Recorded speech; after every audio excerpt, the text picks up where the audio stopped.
नमस्कार दोस्तों, श्री शक्ति ज्योतिष और जीवन विज्ञान में मैं अमोल जाधव आप सबका स्वागत करता हूँ।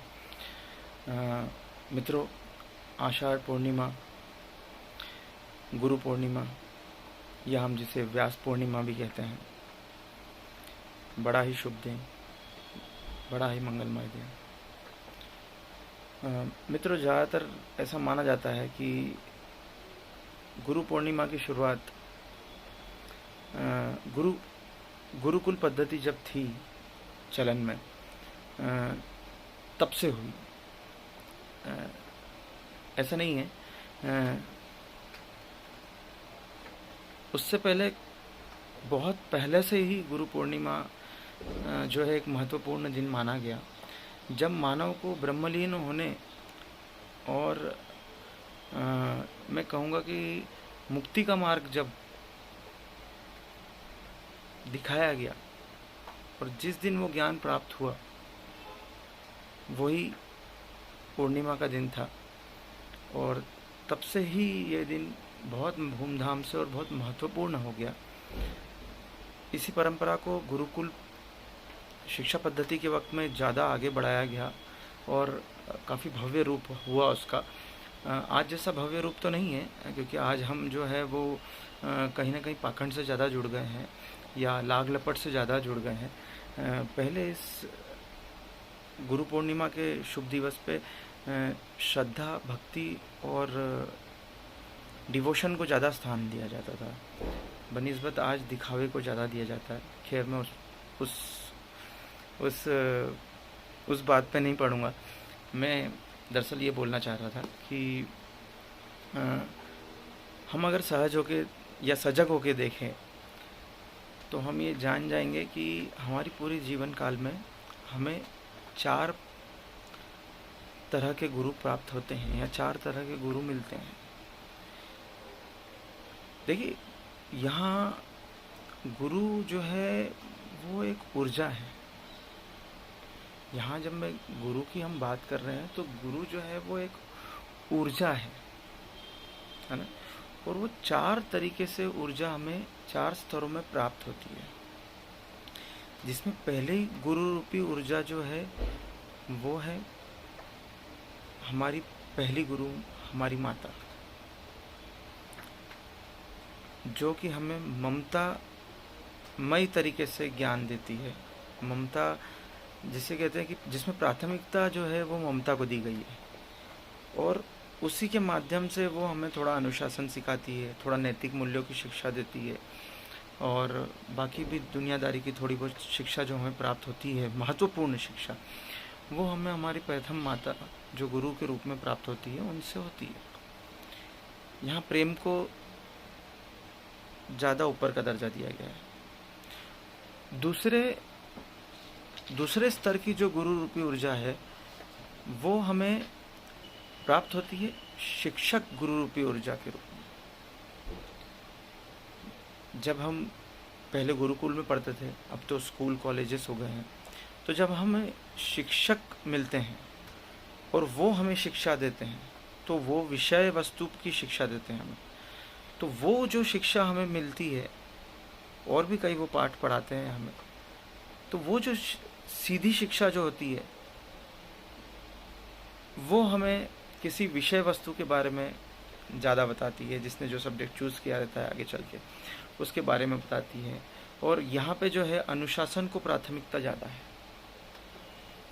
है ना। माता के वक्त में माता गुरु रूपी ऊर्जा में प्रेम को प्राथमिकता ज़्यादा थी, पर शिक्षक अनुशासन को प्राथमिकता ज़्यादा देता है, नैतिक मूल्यों की शिक्षा भी देता है, साथ में विषयवार ज्ञान देता है। अब यहाँ पे 2 स्तर गुरु के और बचे हैं, है ना। पहली तो हो गई माता, दूसरे हो गए हमारे शिक्षक, पर तीसरे गुरु हमें कई बार दिखाई नहीं देते हैं। तीसरे और चौथे दोनों गुरु की यही खासियत है कि वो सभी को नहीं मिलते हैं, मिलते भी हैं तो तीसरे शिक्षक जो हैं वो थोड़े धुंधले होते हैं। आप बोलोगे कि ये क्या बात है, समझा रहा हूँ, उसी बात पे आ रहा हूँ मैं। तीसरे शिक्षक है अनुभव, एक्सपीरियंस। कुंडली में जिनके गुरु भाव ज़्यादा स्ट्रांग होता है, जिनकी या तो जिनका बृहस्पति ज़्यादा स्ट्रांग होता है, अच्छी पोजीशन में होता है, उनको अक्सर करके देखा जाता है कि वो सारे अनुभव खुद की गलतियों से ही नहीं सीखते, वो दूसरों की गलती के भी अनुभव लेते हैं, उनका विश्लेषण करते हैं और उससे सीख जाते हैं।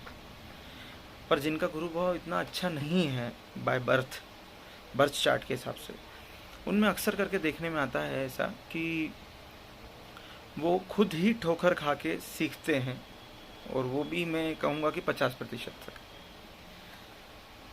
ऐसे में तकलीफ़ पड़ती है, दिक्कत होती है।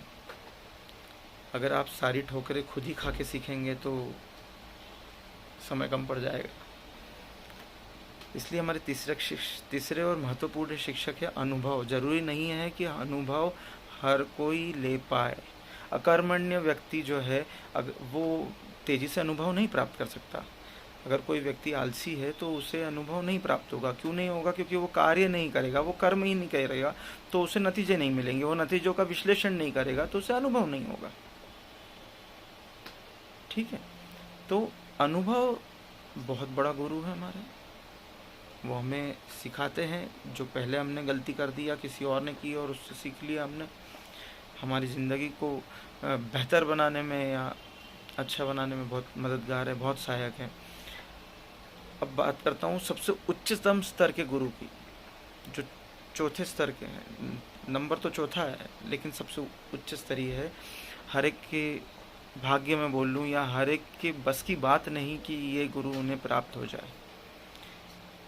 ये परम गुरु की बात कर रहा हूँ मैं, जिन्हें हम सदगुरु भी बोल लें या जिसको बोलते हैं कि हाँ, जीवन में संभलने के लिए एक गुरु की ज़रूरत होती है और जीवन को संभालने के लिए वो एक गुरु की ऊर्जा की ज़रूरत होती है।